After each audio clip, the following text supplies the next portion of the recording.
ఇంకెందుకు ఎడికి మళ్ళీ ఓట్లేడు, మళ్ళీ ఓట్లు తీయడు, గుమ్మాల గుమ్మాలకి వచ్చాడు, గుమ్మాల్లో తిరిగాడు. ఇవన్నీ అవసరమా? 3000 పింఛన్ అది మళ్ళీ 3000 పెన్షన్ అంట.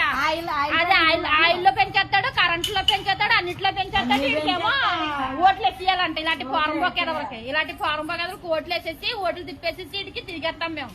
ఆడపిల్ల ఉన్న వాళ్ళకి వేయడు, ఎవరికున్న వాళ్ళకి వేయడు, ఏమి ఇవ్వడు. ఫారం బొక్కేదాం, ఫారం బొక్కేది. జగన్ జగన్ పాలన. చంద్రబాబు నాయుడు ఎప్పుడైనా తుక్కులు డబ్బులు తీసుకున్నారా? ఎవరు ఏమెవరు మనకేమి రావు. ఇంకా దిక్కుమాలేదు కాదు, ఎప్పటికైనా చంద్రబాబు నాయుడు రావాలి. చంద్రబాబు నాయుడే వస్తాడు ఈసారి అయితే మాత్రం. ఇంకెవరు రారు. చంద్రబాబు నాయుడుకి ఓట్లు ఇంకా అయిపోయింది, సినిమా అయిపోయింది. ఇంకా చంద్రబాబు నాయుడు ఓట్లేడువే, ఇంకేమి లేవు. చూసండి, యూట్యూబ్ లో పెట్టండి, యూట్యూబ్ లో పెట్టాలి. ఆ ఓట్లన్నీ మాత్రం చంద్రబాబు నాయుడుకే, ఇంకెవ్వరికి వెయ్యం మేము ఏ ఓట్లు. ఓట్లేదు మాది అయితే మాత్రం చంద్రబాబు నాయుడు. కాకినాడ జిల్లాలో మొత్తం అంతా చంద్రబాబు నాయుడుకే ఓట్లు. సినిమా అయిపోయింది అంతే. ఇంకా ఏంటండి యూట్యూబ్ లో ముసలోళ్ళు భయపెడుతున్నారు పాపం.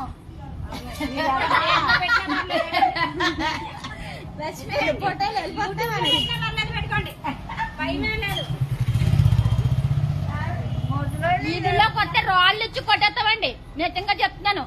ఈదుల్లో కొట్టే రాళ్ళు, చెప్పులు వేసి చెప్పులు దాంట్లో ఈదుల్లో రాళ్ళు ఇచ్చి కొట్టడమే. ఇంకా ఈసారి అయితే మాత్రం ఖచ్చితంగానే అన్ని పావులు ఎట్టి రూపాయలు లాగుతున్నాడు. ఇంకేం చేశాడు? మళ్ళీ రెడ్డిలో ఏం చేశాడు? రెడ్డిలు కట్టాడు అంత పొడవ అన్నాడు. కానీ ఇంకెంత ఎట్టాడు పొడవ ఎచ్చాడు. అక్కడ కొమరగిని సావమని, ఆ ఉప్పాడ పడితే అందరినీ చచ్చిపోమని ఇల్లు అడుగు అంత పడాలి.